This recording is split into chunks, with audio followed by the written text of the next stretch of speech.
Two identical twins. Same parents, same house growing up, same college degree, same starting salary at the same company. For the first 3 years of their careers, their bank balances were almost dollar for dollar identical. 18 years later, one of them has a net worth of over $600,000. The other one is still renting, still stressed about money, still telling himself he'll get serious about saving next year. Same genes. Same income. Same opportunities. So what split them apart? It wasn't a stock tip. It wasn't a side hustle. It wasn't luck. It was one number. A number that sits on every single loan, every credit card, every financing offer you've ever signed, and almost nobody ever stops to actually look at it. By the end of this video, you'll know exactly what that number is, how to calculate it on every debt you currently carry, and which of your debts are secretly making you rich or secretly bleeding you dry. Let's get into it. Part 1, the myth you were taught. You've probably heard the classic rule, there's good debt and bad debt. A mortgage or a student loan, good, because it's tied to something that builds value. A credit card or a car loan, bad, because it's tied to something that loses value or gets spent and forgotten. It sounds tidy. It fits on a slide. And it is almost completely useless. Here's why: debt isn't good or bad because of what you bought with it. A mortgage and a credit card balance are, underneath the label, the exact same financial machine. Someone hands you money today. You promise to pay it back later, plus a fee. That fee is the interest rate. That's it. That's every loan that has ever existed. The label on the box, house, car, vacation, textbook, doesn't change what's inside the box. What changes everything is a single number attached to the loan, and almost nobody ever writes it down and actually does anything with it. Part 2, the twins. Let's go back to our twins. Call them Anna and Wes. Both landed the same starting job. Both took home about the same paycheck. Both had roughly $400 a month of breathing room after bills, money that wasn't spoken for. Here's where their paths quietly split. And it happened so slowly that neither of them noticed it happening in real time. Part 3, Wes. Wes is what most people would call financially fine. He's never missed a payment. He checks his balances. He's not reckless. But Wes carries a credit card balance that hovers around $7,500. He thinks of it the way most people think of a gym membership they forgot to cancel, an annoying background cost, not an emergency. Here's the number Wes never calculated: his card charges 24% interest. That's not unusual, it's close to the national average right now. 24% on $7,500 is $1,800 a year. That's $150 a month, gone, before a single dollar touches what he actually owes. Every month, Wes hands the bank roughly the price of a nice dinner out, for nothing. No product. No service. Just rent on money he borrowed a while ago. And because Wes only puts about $200 a month toward the card, most of which gets eaten by interest, the payoff crawls. At that pace, it takes him close to 8 years to clear that balance, and along the way he pays the bank almost $8,000 in interest on a $7,500 debt. He pays back nearly double what he borrowed. And he never feels it as a disaster, because it never shows up as one big bill. It shows up as 100 small ones, spread out over almost a decade. Part 4, Anna. Anna isn't smarter than Wes. She isn't a finance nerd. She just did one thing differently early on: she refuses to let any balance sit on something that charges more than her cheapest debt. Anna has a mortgage at 6%, her one big loan. But she carries no revolving credit card balance. None. When she has leftover money each month, it doesn't drift into a checking account waiting to get spent. It goes straight into an index fund.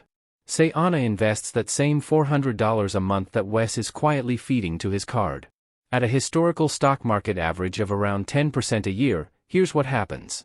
After 10 years, roughly $82,000. After 20 years, roughly $300,000. After 30 years, just over $900,000. I'll be straight with you, that 10% is the number before inflation. Adjusted to today's dollars, it's closer to $500,000. Still life-changing. Still built from nothing more exotic than not standing on the wrong side of one line. Part 5, the line itself.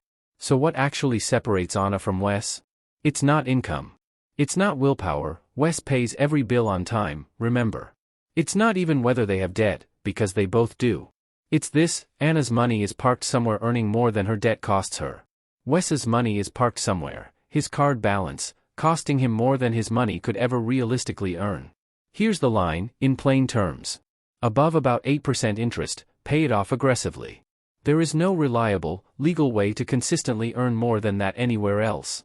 Below about 6%, especially if it's fixed, you're usually better off keeping the debt as is and putting your spare cash to work instead. Between 6% and 8%, a genuine judgment call, depending on your risk tolerance and whether the rate can rise on you. One more thing that tilts the scale further than people realize: paying off debt is a guaranteed, tax-free return. When your investments earn 10%, the government takes a cut. When you erase a 24% credit card balance, you keep the full 24%, tax-free, because you're not earning income, you're eliminating a cost.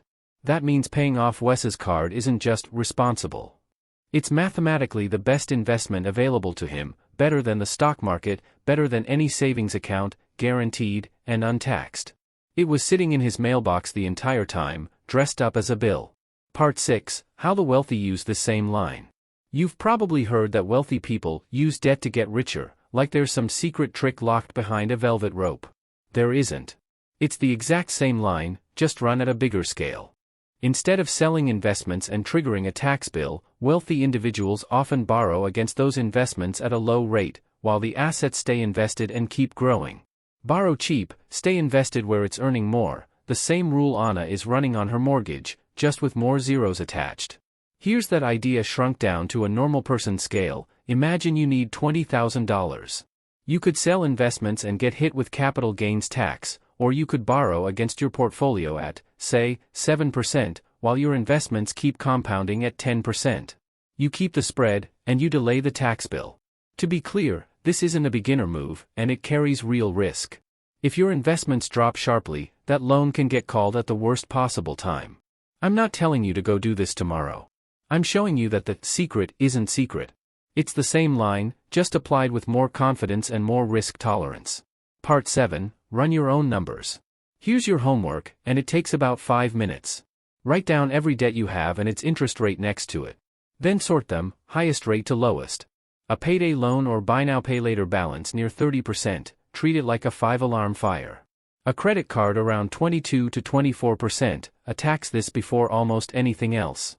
A personal loan around 11 to 13%, next in line. A car loan around 8 to 9%, above the line, but not urgent panic. A student loan around 6%, gray zone. Keep paying it on schedule, invest alongside it. A fixed mortgage around 6%, gray zone, usually leaning toward keep it and invest the difference. One exception that beats every rule on this list: if your employer matches retirement contributions, grab that match first. A 50% match is an instant 50% return. Nothing on your debt list beats that. This same logic runs in reverse on the savings side too. A typical big bank savings account pays around 0.4%. A high-yield savings account pays around 4 to 5% for the exact same safety. On $10,000, that's the difference between $40 a year and $450 a year, same risk, same insurance, 10 times the return, and the only difference is whether you bothered to check. Anna and Wes started with the same paycheck. Wes spent close to 8 years feeding a credit card before he could even start building anything. Anna started on day one. That gap, simply being on the right side of the line sooner, is worth hundreds of thousands of dollars over a lifetime. Not because she earned more. Because she pointed the same lever in the right direction, earlier. Debt was never good or bad. It's a rate, measured against an alternative. And that's a comparison you can run on every loan you own in about the time it takes to read the number off your statement. You don't need a secret. You need 5 minutes and a calculator. If this changed the way you look at a bill in your wallet, hit like. Subscribe if you want the next breakdown. And I'll see you in the next one.